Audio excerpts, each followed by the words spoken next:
Now, when was it that Dad worked collecting trash? Okay, I'd forgotten about that.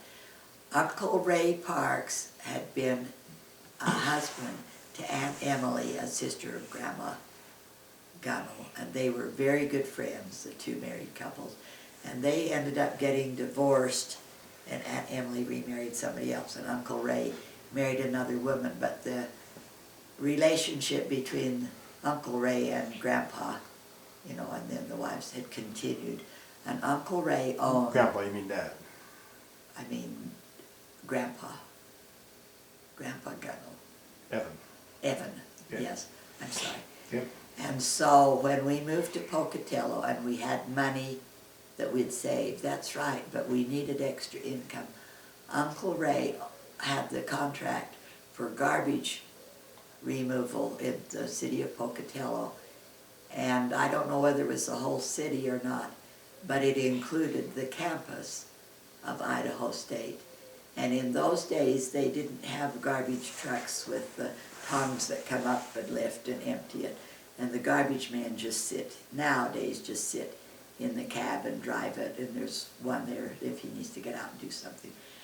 But in those days, the garbage was collected by somebody driving the dump truck and somebody else riding on the back end of it and manually getting off and lifting the garbage cans and dumping them in and back again. It was a yucky, dirty, unpleasant job.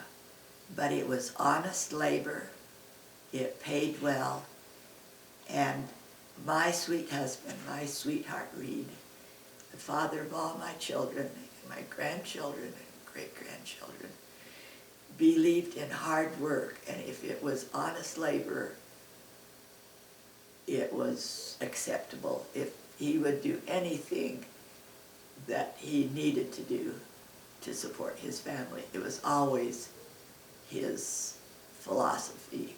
And so here he had been the football hero of that, and it was a small college then, and most people knew everybody else. And yet that year he was in graduate school. I don't remember how often he did it, whether it was once a week, probably, but he would ride that garbage truck all the way across campus and pick up all the garbage cans and dump them in. I would meet him at the door when he came in, and he would get undressed inside but in the doorway, and I would take his clothes straight to the washer and wash them. They never stayed. It was a yucky job, but he never made excuses. He was never embarrassed.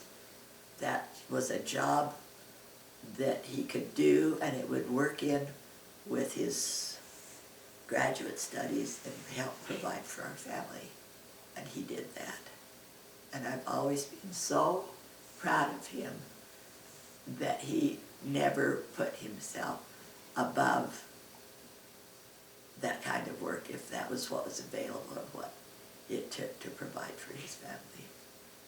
It was a wonderful, wonderful quality of his.